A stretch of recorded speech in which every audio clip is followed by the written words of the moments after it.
las clases, ¿sí?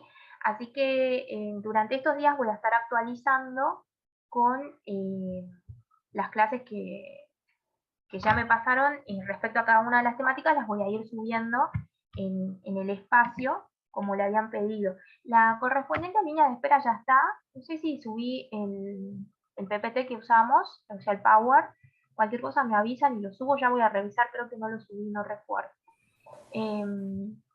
Pero bueno, las otras clases ya, como les digo, las tengo disponibles, así que ya las voy a cargar en relación a la teoría. Y bueno, también la clase de hoy como para que les quede lo nuevo que vamos trabajando, ¿sí? Lo único que quedamos en desfasaje es lo respecto a la línea de espera, que esas clases no la habíamos grabado. Pero tienen todo el material de los años anteriores para contratar. Bueno, como les decía, en el día de hoy vamos a ver práctica de riesgo y mañana vamos a hacer como una pequeña introducción de lo que es control de proyectos y seguramente lo estaríamos terminando la semana que viene, las consideraciones y control de proyectos, ¿sí? Entonces, riesgo lo van a encontrar, como les indicaba, en el libro de Anderson, capítulo 4, en donde tiene mejor desarrollado también la parte de utilidad esperada. Eso sí lo van a encontrar súper claro. Es recomendable que lo revisen y lo vuelvan a ver, ¿sí? Incluso el ejemplo que les plantea, que es muy parecido al del gráfico y al que también tienen desarrollado en las filminas, ¿sí? Bueno, nosotros vamos a tratar de tomar decisiones en un ambiente de riesgo y para tomar esas decisiones nos vamos a valer de una herramienta, porque recuerden que acá la materia lo que hacemos es ver específicamente métodos para la toma de decisión. Y en este caso nos vamos a abocar a lo que es el valor esperado, ¿sí? Entonces vamos a hacer una pequeña distinción entre dos situaciones. Vamos a aceptar a los compañeros que se siguen sumando. Bueno, una de ellas es analizar lo que es una situación que nosotros podemos llamar riesgosa, ¿sí? Que es cuando nosotros sí tenemos información al respecto de lo que puede pasar o de esos posibles resultados. Acá decimos algún experimento, pero puede ser alguna acción en particular. Estados de la naturaleza los llamamos. Y nosotros podemos saber cuál es la probabilidad de ocurrencia de cada uno de esos resultados. Entonces, si nosotros tenemos esa información, podemos asegurar que estamos bajo una situación de riesgo, ¿sí? La contrapartida de esta situación, que también tenemos una unidad que está totalmente prevista abordar, es una situación incierta, que en ese caso, a diferencia de lo que vamos a ver hoy, ¿sí? O en esta unidad, no conocemos la probabilidad de ocurrencia de cada uno de esos posibles futuros, entonces, por lo tanto, nos vamos a tener que valer de otras herramientas como para poder tomar decisiones.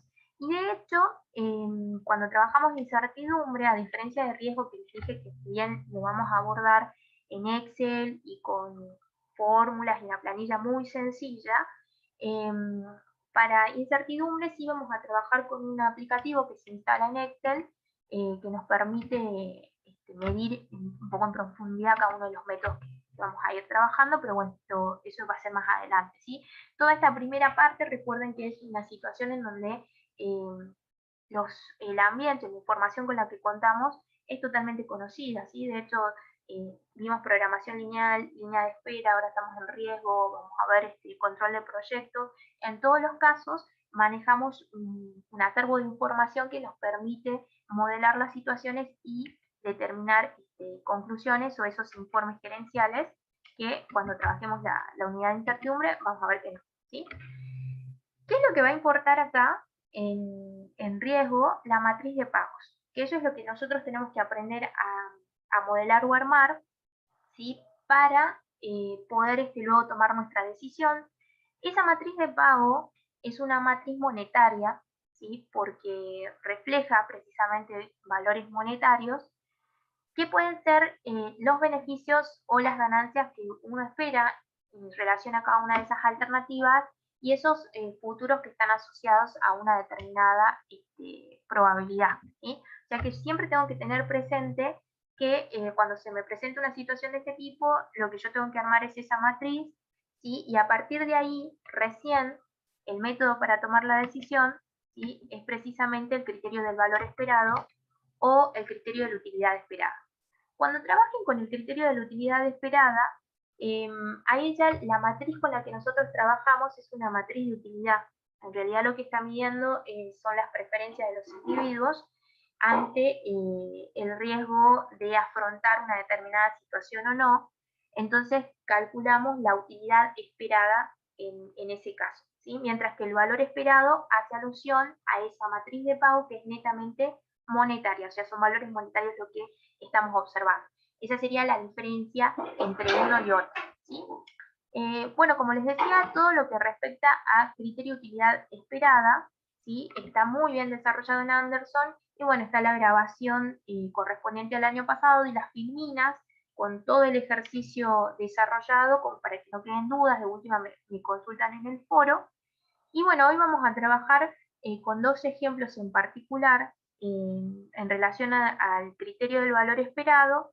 Uno que va a hacer alusión a una matriz de pago que va a ser de beneficios o va a representar beneficios, y otra que va a representar un costo, ¿sí? Como para que veamos la contrapartida y cómo lo tendríamos que calcular, ¿sí? El valor esperado, ¿cómo lo vamos a calcular o lo vamos a determinar?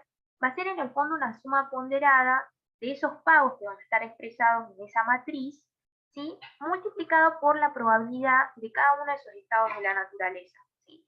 Y en el caso de tratarse de una matriz que muestre beneficios, nosotros vamos a elegir el valor esperado más alto, ¿sí? Y si se trata de una matriz de costo, lo que vamos a elegir es el valor esperado más bajo, ¿sí?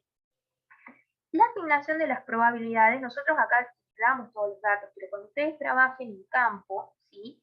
Es fundamental cómo consideren esas probabilidades y para que le den validez al modelo que ustedes están realizando y a la toma de decisión, porque si no se asignan correctamente, las consecuencias que se obtienen son totalmente desfavorables, no nos llegamos a conclusiones concretas.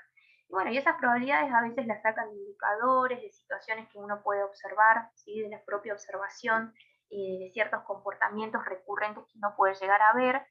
Pero bueno, eso más bien es un trabajo de campo, quizás más relacionado con el tema de simulación, que si lo vemos más adelante. Por lo pronto nosotros sí les damos los valores que van a trabajar, ¿sí? Bien, partimos con el primer ejemplo. El primer ejemplo que yo les traje, ¿sí? Va a ser el correspondiente. A ver, acá un detalle. ¿Cómo vamos a armar esa matriz de pagos? ¿Sí? Va a tener esta forma, ¿sí? Los datos que vamos a consignar en esa matriz son los posibles futuros, de los cuales nosotros conocemos la probabilidad de ocurrencia, ¿sí? Fíjense, acá tenemos los futuros y la probabilidad de ocurrencia que va a estar asociada a dichos futuros, y estas serían las alternativas que se pueden llegar a dar y sobre las cuales nosotros tenemos que tomar ciertas decisiones, ¿sí? Esta va a ser la matriz de pago, los resultados que nosotros vamos a obtener, como les mencioné, beneficios o costos, ¿sí? Acá, bueno, en el ejemplo está marcado dos alternativas y dos futuros, pero no necesariamente siempre tiene que ser así, ¿no? Que la cantidad de alternativas tiene que ser exactamente igual a la cantidad de futuros. Puede ser que tengan más futuros que alternativas, ¿sí? O viceversa, así que esto no es que se tiene que dar así o cerrar, ¿no? De que sean mismas cantidades, no. Es simplemente un ejemplo para que tengan en cuenta cómo tendría que ser esa construcción, ¿sí? Entonces estos son los que nosotros llamamos estados de la naturaleza, de los cuales conocemos esa probabilidad, y bueno, y están las alternativas o los cursos de acción en base a esos estados, ¿sí? Bien. Bueno, el primer problema que vamos a desarrollar es este, que lo vamos a llevar a cabo en Excel, y este ejercicio fue un ejercicio también de parcial, ¿sí? O sea que lo pueden tomar en cuenta, sino igualmente después yo les puedo dejar en plataforma la planilla, incluso para que repitan las fórmulas si es que no les queda claro lo que nosotros planteamos. Igualmente, como les digo, lo pueden realizar de manera manual. La idea de todos estos tipos de ejercicios es que ustedes puedan identificar los datos, en realidad como la modalidad que venimos trabajando siempre, ¿no? hacer una primera lectura e interpretación de todos los datos que tengo y a partir de ahí construir lo que yo necesito para tomar esa decisión, ¿no? Entonces, este caso en particular es respecto a una nueva golosina que se lanzó al mercado, que se llama Dulcecito. El dueño del kiosco está dispuesto a invertir en ese producto, es decir, va a comprar, ¿sí? Pero la duda que tiene es qué cantidad le va a pedir al proveedor para incurrir en el menor riesgo y poder maximizar sus beneficios. Sé que el ejercicio ya del vamos nos está indicando que lo que nosotros tenemos que hacer es una maximización de beneficios. ¿Esto qué quiere decir? Que la matriz que nosotros vamos a construir es una matriz de beneficios, ¿sí? Entonces, ahí ya tendríamos que tener en cuenta o rememorar cómo nosotros definimos el beneficio, ¿no? Como el ingreso total menos los costos totales, ¿sí? Eso por un lado. Me dice, como dato se sabe que realizó una pequeña encuesta para poder captar esas preferencias por dulcecito y obtuvo la siguiente información de las posibles unidades vendidas y las respectivas probabilidades, ¿sí? El costo unitario de la golosina es de 24 pesos y el precio de venta va a estar de 30. Entonces, estos son los datos que a mí me dan, ¿sí? De la encuesta, esto es lo que él obtuvo, y 25 personas lo comprarían con una probabilidad del 15% o del 0,15, 26 personas comprarían o tienen preferencia por dulcecito con una probabilidad de 0,30, 0,40 y 0,15, ¿sí?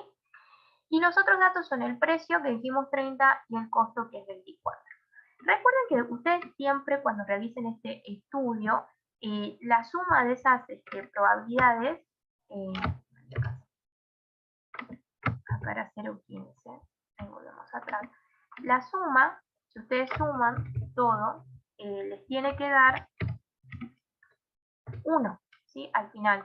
Entonces, si ustedes tienen 30 y más 15, tenemos que es 45, más los 40, tenemos 85, ¿sí? Y más los 15, ahí tenemos 1, se suman 1, ¿sí? Esa es una condición. Si no suma 1, bueno, tendría que revisarlo, ¿sí? Porque recuerden que la probabilidad es un valor que va entre 0 y 1, no lo puede exceder. Entonces, si no, lo tendría que corregir porque los cálculos no serían consistentes, ¿sí? Entonces, cuando nosotros armemos nuestra matriz, por ahí cuando los ejercicios de este tipo, en donde los datos están planteados de esta manera, donde tenemos las probabilidades asociadas, en este caso a las preferencias, siempre les surge la duda a ustedes de cuántas son las acciones, cuáles son los futuros. Acá del vamos y analizando el ejercicio en sí, estos serían los futuros porque están asociados a una probabilidad de ocurrencia, ¿sí? Tenemos un primer futuro que me dice que se van a comprar 25 unidades con una probabilidad de 0,15, ¿sí? Tenemos un futuro 2 que me dicen que se van a comprar 26 unidades con una probabilidad de 30, un futuro 3 que dice que son 27 con una probabilidad de 40 y un futuro 4 que me dice que son 28 con una probabilidad del 0,15, ¿sí? Y ahora bien, ¿qué pasa con las alternativas? Bueno, las alternativas van a ser exactamente iguales con los futuros, no la tengo que pensar más, porque me dice, el proveedor no sabe cuánta cantidad va a comprar, pero ¿qué alternativas va a tener las alternativas que surgen de esa encuesta que él realizó? Ya que él también, ¿sí?, tiene la posibilidad ya sea de comprar 25 unidades, 26, 27 o 28 unidades, ¿sí? Y acá ya es como que se va vislumbrando eh, esto que queríamos plantear, que es nuestra matriz de pagos, ¿sí? Que va a ser netamente monetaria. Recuerden que el enunciado nos decía que el vendedor o el dueño del kiosco quería maximizar sus beneficios. Entonces ahí tenemos que tener presente siempre que ese beneficio total nosotros lo calculamos como ingreso total menos costo total, ¿sí? Y lo marco porque es lo que nos va a servir a construir nuestra matriz de pago, ¿sí? Yo acá, cada uno de los valores que van a estar asociados a cada alternativa con cada futuro posible, van a ser precisamente ese beneficio que yo espero obtener o que voy a obtener considerando esos datos que estamos analizando, ¿sí? Entonces, esto es ir analizando uno por uno cada una de las alternativas y haciendo los cálculos correspondientes, como si ustedes pueden hacer manual. Yo voy a usar simplemente fórmulas que son productos, ¿sí? Para armar esto, el ingreso y restarle los costos. Pues miren, tenemos el precio, entonces vamos a tener el ingreso va a estar definido, vamos a poner ingreso total como cada una de las cantidades multiplicada por el precio correspondiente, ¿sí? Y el costo total, bueno, va a estar formado por los costos fijos más los costos variables. Lo marco. En este ejercicio en particular solamente tenemos costos variables, que es el costo por unidad, ¿sí? Es cada unidad multiplicada por los 24, ¿sí? Que es el costo por unidad. Si hubiera otros costos, como por ejemplo tienen en el ejercicio de la venta de sándwich, que está también desarrollado en plataforma, tienen la solución, cuando lo vayan a analizar, ahí tienen otros costos que están asociados, porque uno es en relación al sándwich que tienen que comprar y hay costos que están relacionados con el aderezo.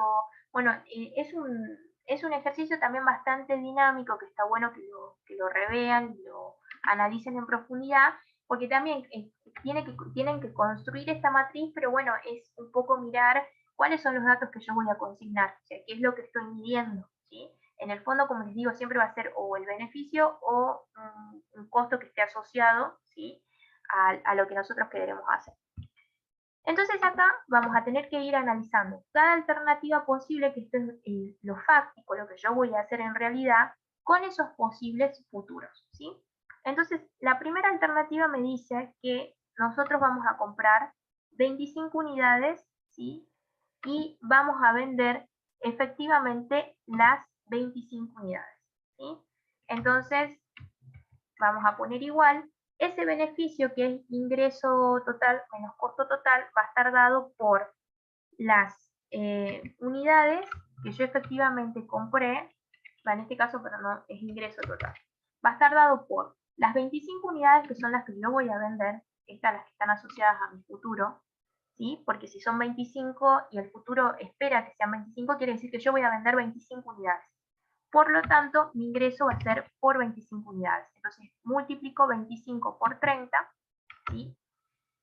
Y a este resultado le vamos a restar también las 25 unidades, pero multiplicadas por el costo, que es 24. O sea, lo que hago es ingreso menos costo, ¿sí? Tengo un ingreso por 25 unidades y un costo por 25 unidades. Es decir, compré y vendí absolutamente todo, ¿sí? Como una situación ideal. Entonces, el beneficio que voy a obtener en esta situación va a ser de 150 pesos, ¿sí? Si compro 25 unidades y vendo las 25. Acá es por ahí donde se empieza a complejizar un poco en términos de interpretación y donde ustedes un poco también hacen agua cuando van a hacer los cálculos, eh, porque se empiezan a marear, ¿no? Entre lo que es el futuro, lo que uno espera con una determinada probabilidad, y lo que es la acción, que es el hecho en concreto de lo que está sucediendo, ¿sí? Para la alternativa o el futuro 2, nosotros seguimos bajo esta situación. El dueño del kiosco compró 25 unidades, pero el futuro espera que se vendan 26, ¿sí? Sin embargo, mis ingresos van a ser solamente por 25 unidades y no por 26. Porque yo compré 25, no tengo más que 25 unidades para vender. Si bien el futuro me dice, se pueden vender 26 unidades, lo lamento, compré solamente 25, no es más que eso, ¿sí? Por lo tanto, mis ingresos van a ser 25 unidades multiplicado por el precio, que es 30, menos los costos, que van a ser solamente por 25 unidades. Acá ustedes a veces se confunden, ¿sí? Y en esa confusión que ustedes tienen, lo que hacen es marcar que los costos van a ser por 26 unidades, o dicen, no, mis ingresos son por 26 unidades y los costos también, y no, tengo que ir haciendo ese razonamiento, ¿sí? Lo real y lo concreto es que yo compré 25, no puedo vender más que eso, ¿sí? Si los futuros que están asociados a esa probabilidad me dicen que es posible vender más, yo no puedo vender más porque no tengo, ¿sí? No tengo cómo afrontar esa demanda, ¿sí? Lo mismo va a pasar con el futuro 3. Me dice que se van a vender 27 unidades, pero sin embargo, yo compré 25. Entonces, nuevamente, ¿sí? Cuando ustedes calculen lo que es el ingreso, el beneficio por cada venta va a ser de 150 y lo mismo para el futuro 4. ¿Sí? Lo máximo que voy a poder vender van a ser 25. ¿Se entendió hasta acá? Cualquier cosa me paran, abren sus micrófonos o comentan en el chat. ¿Sí? Bien, vamos con la alternativa 2, ¿sí? Que también por ahí entran en dificultad. De nuevo, es volver a armar este resultado, ¿sí? Para mi matriz de pago, pero ahora en la alternativa 2 nosotros tenemos este caso. Compramos, o el dueño del kiosco compró 26 unidades y tenemos este futuro asociado que voy a vender solamente 25. Entonces, en ese caso, los ingresos, ¿por cuántas unidades va a estar dada? Les pregunto a ustedes. ¿Por 26 unidades o por 25? ¿Qué me dicen? Por 25. Por 25. Bien, por 25. Si bien yo compré 26 unidades, pero mis ingresos van a ser por 25, no vendí más que eso, ¿sí? O el futuro me dice que van a ser 25. Entonces acá yo tendría que poner las 25 unidades, ¿sí? Que están asociadas al futuro, multiplicada por el precio, menos el costo, que en este caso el costo, ¿por qué va a ser? Por 25 o por 26 unidades.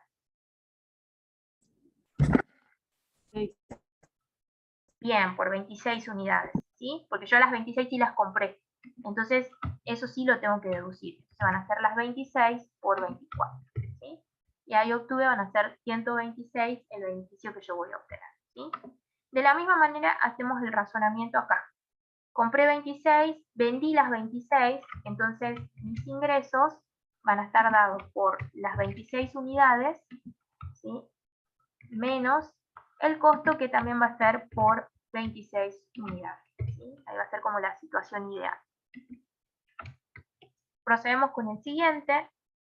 Me dice que compré 26, pero el futuro espera que nosotros tengamos o vendamos 27 unidades. Y acá pasa lo mismo que pasaba en la primera alternativa, ¿sí?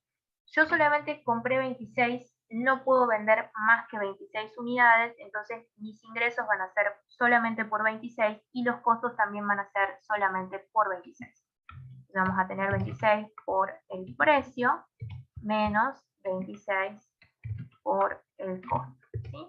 Acá, bueno, los números los puedo tomar de acá o de la tablita de acá, no hay ningún inconveniente, lo importante es que sepan el razonamiento, ¿sí? Y lo mismo va a pasar con el futuro 4, yo compré 26 unidades, pero el futuro espera que se vendan 28, pero bueno, no puedo vender más de lo que compré, por lo tanto los ingresos van a ser por 26 unidades, ¿sí? Y los costos también por 26 unidades, ¿sí? Vamos con el caso 3. Pasa lo mismo que pasaba en esta instancia.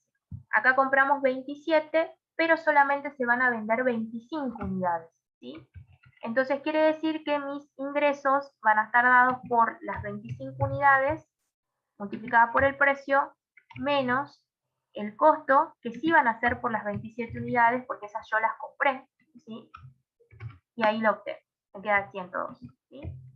Lo mismo pasa con el futuro 2, ¿sí? Vamos a decir que tenemos un ingreso, acá me dice yo tengo 27 unidades compré, pero vendí 26, entonces mi ingreso va a estar dado por las 26 unidades, ¿sí? Multiplicada por el precio, menos el costo, que va a ser por 27. ¿Sí? Le doy Enter. Con la alternativa 3, es como lo ideal, compré 27 unidades y vendí las 27 unidades, o sea que mis ingresos van a ser por 27 unidades, ¿sí? Y los costos asociados también van a ser por 27. Miren que yo voy marcando la celda y la estrella es el producto, ¿no? Esto no es dificultad, digamos, en Excel, son simplemente poner un igual y armar esta misma expresión, ¿sí? Cantidad por el precio y cantidad por el costo. Y acá en el futuro 4, compré 27, me dice que puedo llegar a vender 28, pero bueno, yo voy a tener ese piso, ¿sí? Compré 27 y solamente vendí 27, o sea que va a ser 162. ¿Sí? Y bueno, mismo razonamiento para la última fila con la alternativa 4, ¿sí? Que en este caso me dice que nosotros compramos 28 unidades, pero solamente vendemos 25, o sea que nuestros ingresos van a ser por las 25 unidades, mientras que los costos sí por las 28 que efectivamente yo compraría. Acá también me dice que compré 28, pero la venta va a ser por 26, o sea que los ingresos van a estar dados por esas 26 unidades y los costos sí por las 28. Lo mismo pasa con el futuro 3, que tenemos 27 unidades. Los ingresos van a ser por las 27 unidades, multiplicado por el precio, menos los costos que van a ser por las 28 unidades. Y por último, vamos a tener 28, que ahí sí los ingresos y los costos están determinados por las mismas cantidades. Y ahí ya completamos nuestra matriz. ¿Pueden tener valores negativos? Sí, de hecho tienen ejemplos en el práctico con valores negativos, que en ese caso lo derivaríamos como una pérdida. ¿Sí? Sí, tranquilamente pueden quedar valores negativos, así que no se asusten. Y ahora bien, viene el cálculo de lo que sería el valor esperado. Yo lo que voy a hacer es copiar y pegar valor, porque como tienen fórmula, no quiero que salten después cuando apliquemos lo demás. Así que en ese caso nosotros hacemos copiar y me posiciono de nuevo en la celda, voy a la opción de pegar y pongo simplemente valores, ¿sí? Y ya se me pegaron doy enter para que no se me mueva, y ya se me pegaron, ven, los valores efectivos y ya no tengo fórmula. De hecho, ustedes van acá a la lectura de barra de fórmula y me salen los números, ¿sí? Esto es para evitar que existan algún tipo de salto cuando ahora calculemos el valor esperado. Ese valor esperado es una sumatoria, como les planteaba, una suma ponderada de estos pagos asociados a la probabilidad. ¿Eso qué quiere decir? Que nosotros vamos a sumar 150 multiplicado por 0,15 más 150 multiplicado por 0,30, 150 multiplicado por 0,40, 150 multiplicado por 0,15, y ese me va a dar el valor esperado de la alternativa 1. Lo mismo con la 2, que van a ser 126 multiplicado por la probabilidad que le corresponde, más 156 multiplicado por la probabilidad que le corresponde, y así sucesivamente para calcular los valores esperados de cada una de las alternativas. Como esta matriz de pago es de beneficio, nosotros como informe gerencial o cómo vamos a determinar cuál es la cantidad de golosina, en este caso dulcecito, que debería encargar al proveedor, va a ser aquella alternativa que nos arroje el valor esperado más alto. ¿Sí? Entonces, procedemos a hacerlo. Hay dos formas que yo les voy a marcar.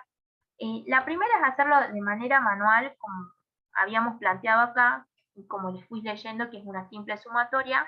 Ponemos igual y vamos haciendo el producto, ¿sí?, de la cantidad con la respectiva probabilidad, y vamos sumando, ¿sí?, 250 multiplicado con la probabilidad que le corresponde, más el siguiente valor multiplicado por la probabilidad que le corresponde, más el último valor, y que acá creo que es la G19, y multiplicada por la probabilidad que le corresponde. ¿Sí? Acá G20. Y le damos Enter, y ahí obtenemos el valor esperado, 150, lo cual es correcto, ¿sí? Porque acá es lo mismo que sacar las probabilidades hacia afuera, que van a ser 1, si yo la sumo, multiplicado por los 150, es lógico que la primera fila me quede igual, ¿sí? Mismo procedimiento vamos a hacer con la segunda, ¿sí? Es tomar cada valor y multiplicarlo por la probabilidad de ocurrencia más la probabilidad de ocurrencia, ¿sí?, por la probabilidad de ocurrencia más G22 multiplicado por la probabilidad de ocurrencia, ¿sí? Y ahí obtuvimos el valor esperado. Igual, hacemos lo mismo, ¿sí?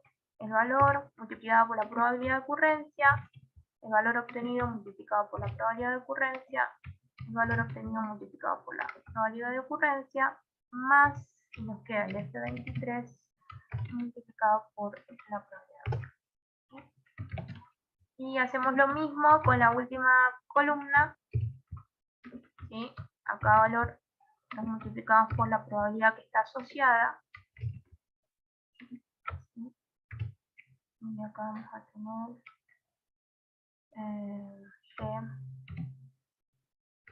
G4 multiplicado por la probabilidad. Bueno, una vez que hicimos todo esto, obviamente el valor más alto en este caso sería la alternativa 2, si es que no me confundí en ninguna de las fórmulas. Ahora lo voy a contratar, ¿está bien?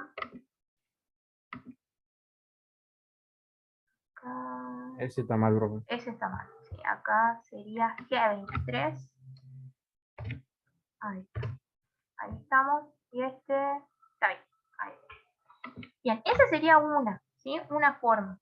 Y la otra sería utilizar la fórmula suma-producto, y van a ver que es mucho más fácil, ¿sí? Nosotros ponemos igual y ponemos suma-producto, y acá de hecho ya nos sale suma-producto.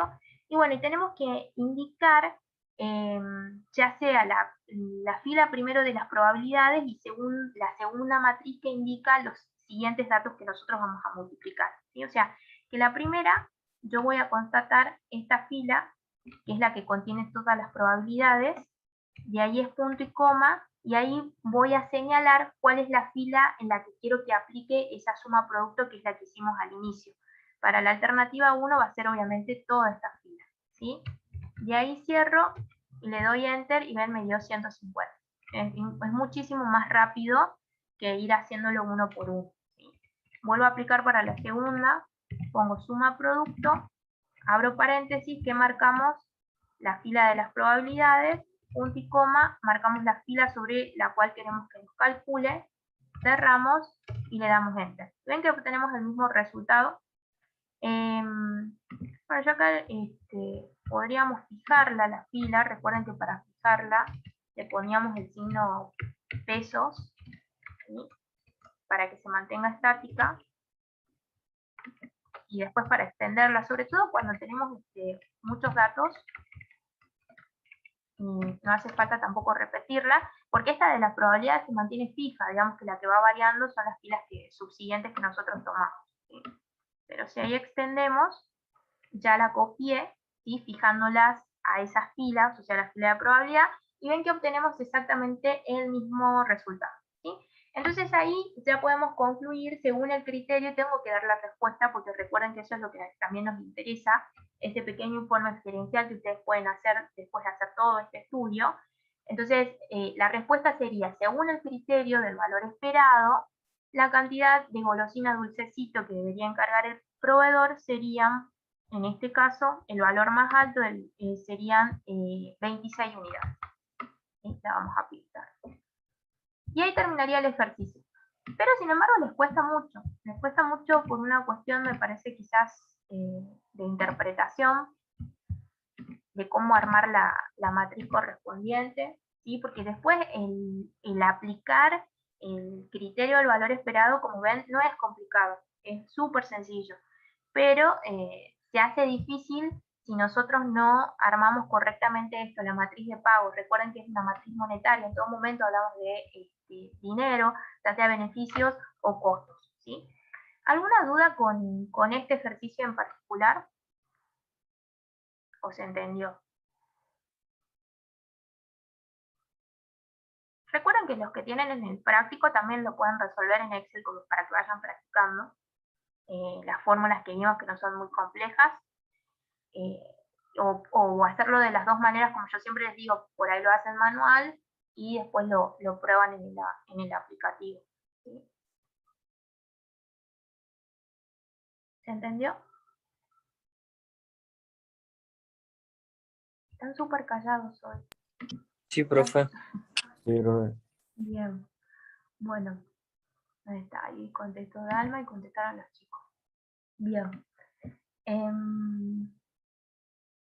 Hay otra fórmula que también para obtener, que yo acá la marqué, pero también podríamos poner cantidad como para que les quede. Cantidad a encargar. ¿Sí? Vamos a marcar en negrita. Una vez que ustedes obtienen todos los valores, acá vamos a ajustar el texto, obtienen todos los valores esperados, también puedo sacar el máximo, sobre todo cuando tengo muchos valores, ¿no? Pero se las dejo. La fórmula es igual máximo, ¿sí? ¿Y qué busco? El máximo en rangos de valores, ¿sí? Entonces, por ejemplo, lo busco acá, cierro en cualquiera de las dos columnas y doy enter y ahí ya me arroja el valor esperado que yo estaba buscando, ¿sí? Igual max y buscan en el vector, en donde se encuentran los valores a analizar, cuál es el máximo y ahí me arroja el resultado, ¿sí? Bien, esto sería en términos de beneficio, una matriz de pago de ganancia. Pasemos al otro ejemplo que también está en el práctico, pero en este caso sería una de costo, ¿sí? Disculpen, ¿puedes repetir esa parte de la cantidad de encargar? La cantidad de encargar es simplemente el informe gerencial que ustedes tienen que sacar. ¿Cómo lo determino? Cuando nosotros tenemos una matriz de pago que es de beneficio, va a estar dado por el máximo valor esperado, porque recuerden que todos los valores que obtuvimos acá son posibles beneficios dadas esas alternativas que yo tengo y esos posibles futuros que están asociados a estas probabilidades de ocurrencia. Entonces, es lógico que cuando ustedes tomen la decisión, el valor esperado que van a elegir tiene que ser el más alto.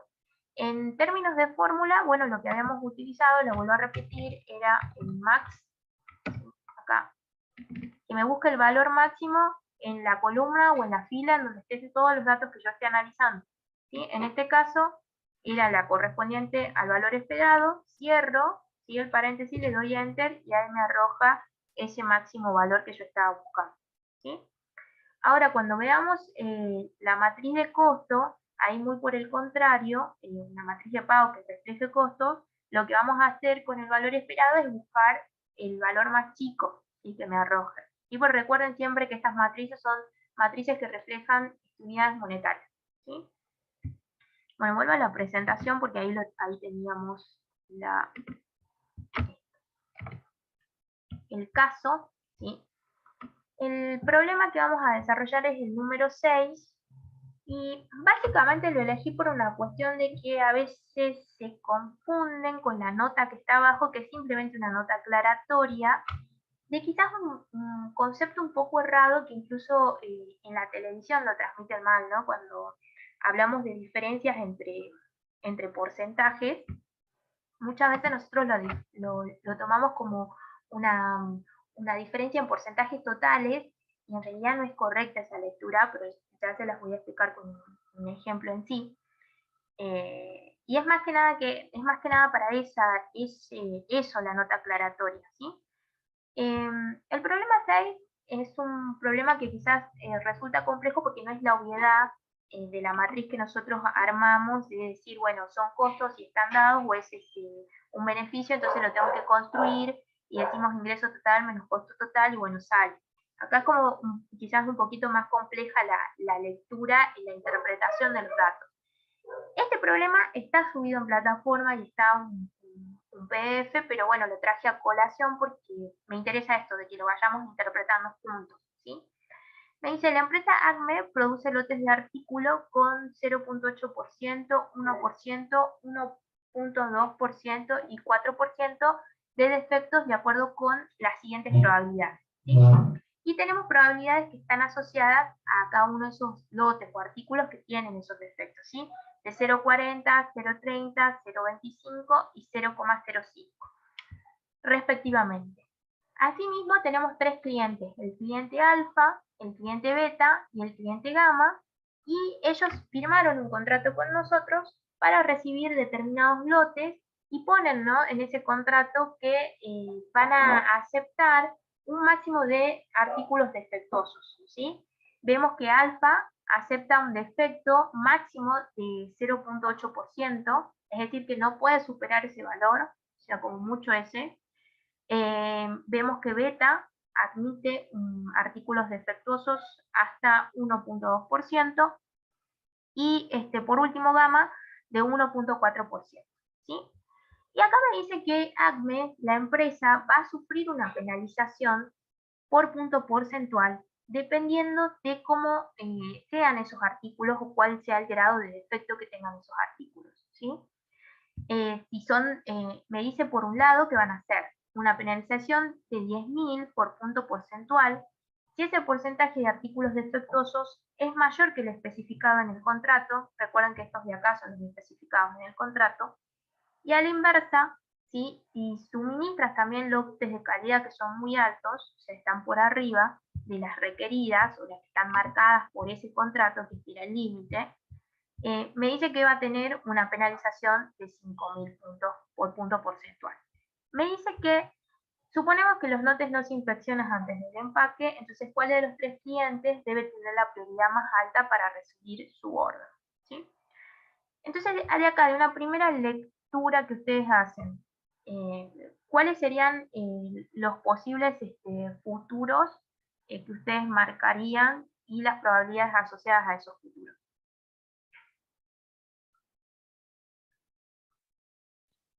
¿Quién me responde? De 0.8%, de 1%, de 1.2% y 1.4%. Los futuros. Bien, perfecto, excelente, porque son los que están asociados efectivamente con las probabilidades que tenemos acá. Entonces, en ese sentido, no tiene que haber duda de que cuando nosotros vamos a extraer los datos del problema, ya tengo los futuros asociados a las probabilidades correspondientes. ¿Y cuáles serían las acciones o los cursos de acción? Ahí capaz que está un poco más difícil la lectura. ¿Lo logran identificar o no? El 0.8%, el 1.2% y el 1.4%. En realidad las alternativas, si ustedes se fijan, no está mal el razonamiento, hace alusión en realidad a los clientes y a los contratos que tienen con esos clientes. Recuerden que ese 0.8% es el contrato y el grado de defecto, ¿sí? Que por contrato firmaron con Alfa, ¿sí? El 1.2 va a ser beta y el 1.4 va a ser lo que Gamma les exige, ¿sí? Como piso. Entonces esas van a ser las alternativas y bueno, nosotros tenemos que ver a cuál de esos 3 clientes les vamos a dar prioridad conforme a esos contratos que ya están preestablecidos y nos dicen cuál es la tolerancia de artículos defectuosos que van a recibir o no conforme a esos futuros. Miren que acá nosotros tenemos 3 alternativas, 4 futuros, lo que les mencionaba al inicio, de que no necesariamente siempre la cantidad de alternativas tiene que ser exactamente igual a la cantidad de futuros, ¿sí? Bien. Vamos a pasar a reescribir esos datos del ejercicio que bien ustedes mencionaron. Futuro 1 del 0.8% con esa probabilidad, futuro 2 del 1% con la probabilidad asociada, el 3 y el 4 con las respectivas. Recuerden siempre de controlar esto de la sumatoria. 0.25 más 0.05 tenemos 0.30, más 0.30, 0.60, más 0.4 me da de 1, entonces está perfecto. ¿Sí? Y después tenemos las variables, que son los artículos defectuosos, los artículos especificados en el contrato, lo vamos a poner así, y obviamente los clientes, ¿no?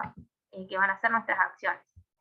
La acción 1 va a estar dada por el cliente alfa, que admite artículos defectuosos con un defecto menor o igual al 0.8%, ¿sí? Recuerden que eso estaba dado por contrato, ya que acá es importante que vuelvan a releer, si no lo interpretaron en el ejercicio, volver a releer qué es lo que me está pidiendo, ¿sí? Y cuál es el dato que me está dando. Beta, por el contrario, por contrato, admite artículos defectuosos con un defecto que sea menor o igual al 1.2% y gamma de 1.4%. ¿Sí? Entonces, con estos datos, nosotros vamos a pasar a construir una matriz. ¿Sí?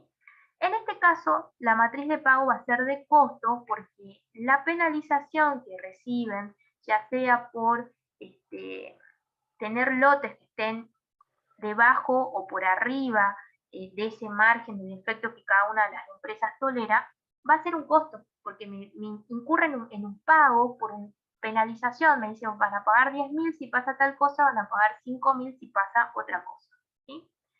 Y me dice que X será el punto porcentual, tener en cuenta que es 0,1%, acá era 0,01%, ¿no? Ya vamos a ver eso del punto porcentual, acá ya lo voy a corregir en la filmina. Aquí hacemos alusión o nos referimos, porque no es que tienen que hacer una corrección, sino que surge simplemente de las diferencias porcentuales que van a sacar de restar esos porcentajes, ¿no? Bueno, ¿cómo leíamos esa matriz de pago o ese costo? Se penaliza con 10.000, me dice, si el porcentaje de artículos defectuosos es mayor al especificado por contrato. Es decir, 10.000 por cada punto porcentual si el artículo defectuoso es mayor al artículo que está dado por contrato, ¿sí? Por otro lado, penalizamos con 5.000 si el porcentaje de artículos defectuosos es menor al especificado al contrato. O sea, 5.000 por cada punto porcentual de diferencia si el artículo defectuoso es menor al especificado por contrato.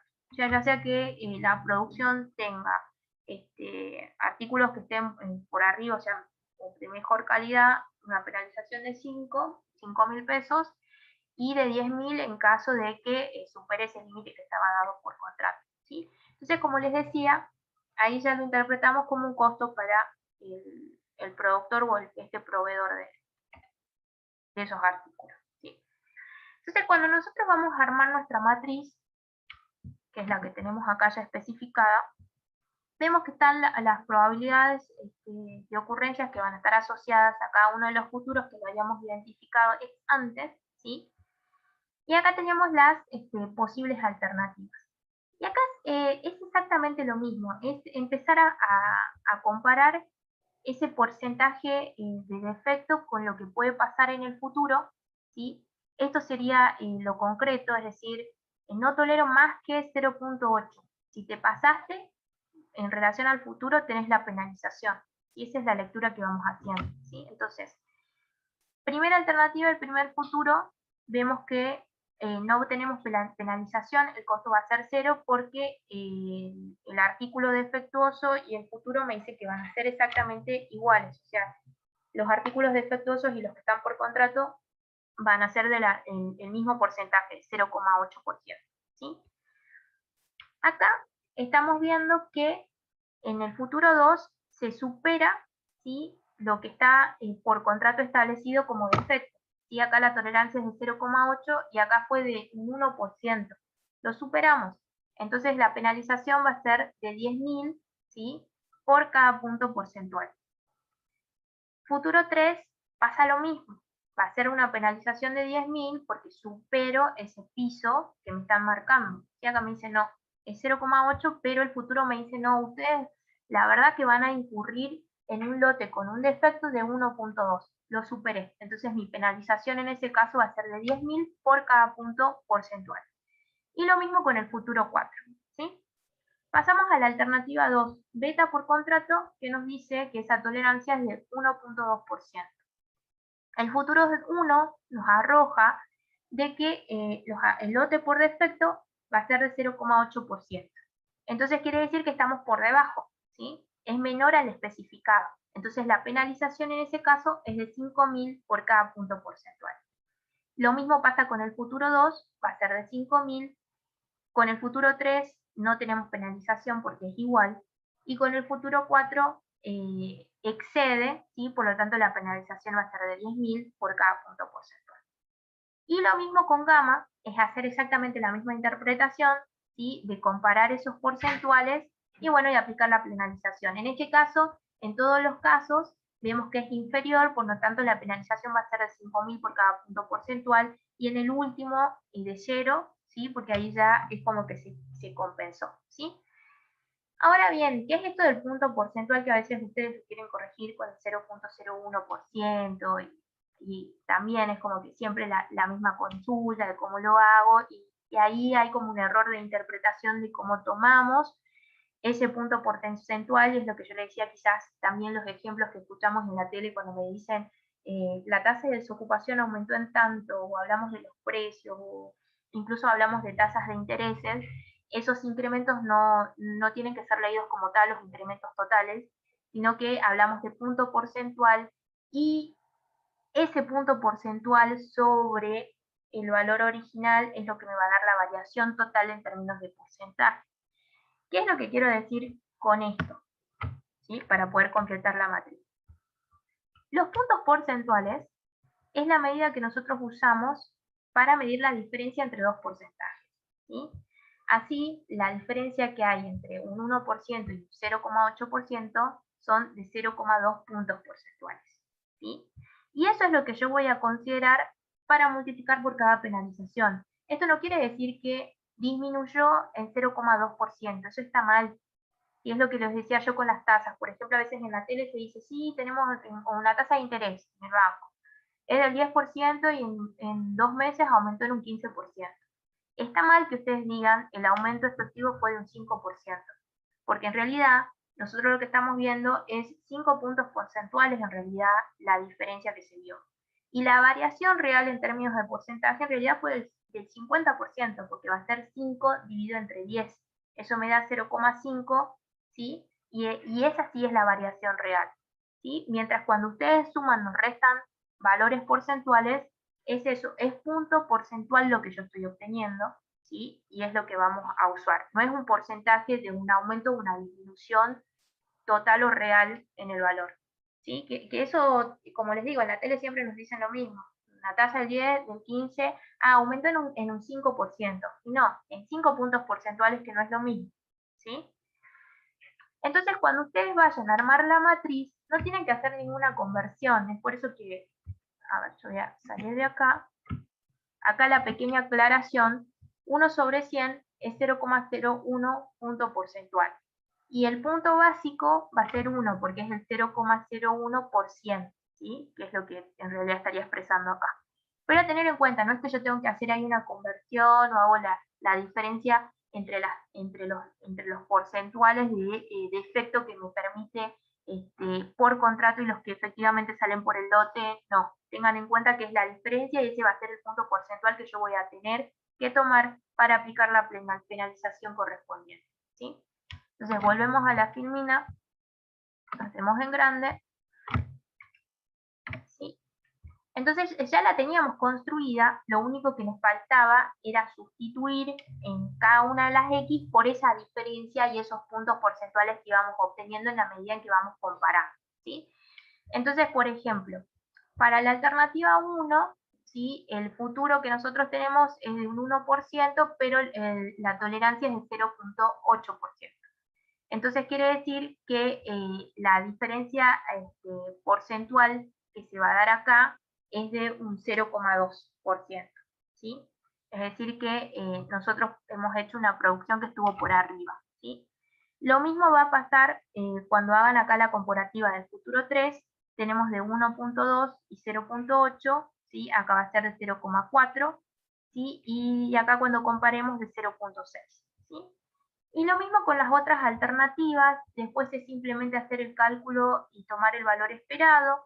Acá, a diferencia de lo que ustedes veían con lo que fue el primer ejemplo que nosotros tomábamos en la matriz de beneficio, acá estamos leyendo costos y por lo tanto el valor esperado que ustedes van a tomar va a ser el menor.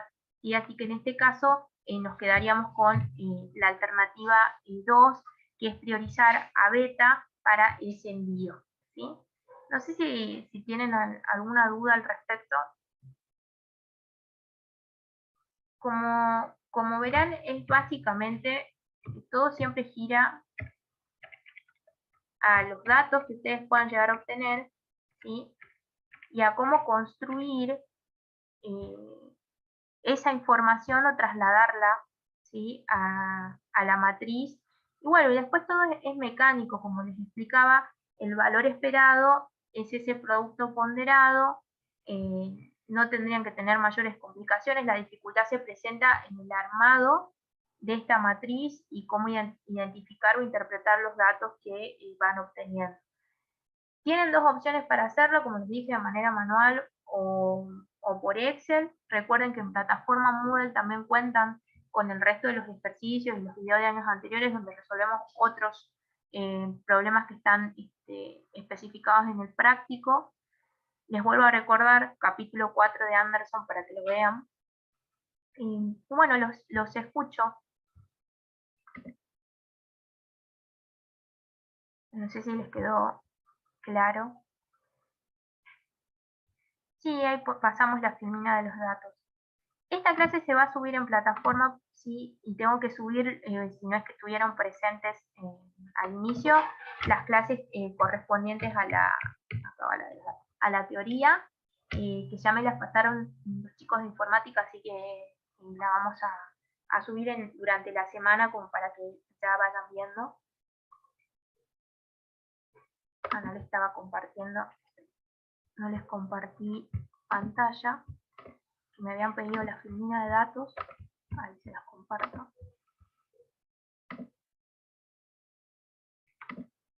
Ahí está, esa sería la filmina de datos.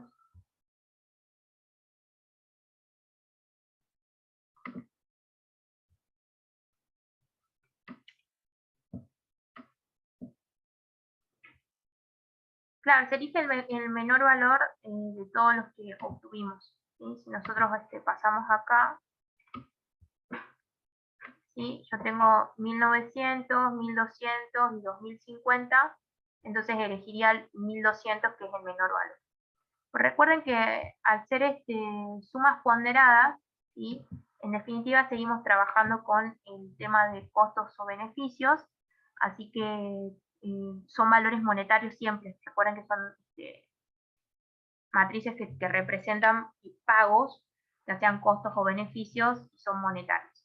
Muy distinto cuando vayan a trabajar la utilidad esperada, que por eso el procedimiento de cálculo va a ser el mismo, pero la matriz que ustedes van a trabajar ya no va a ser de valores monetarios, sino que va a ser una matriz que va a contener las preferencias de los individuos, ¿sí?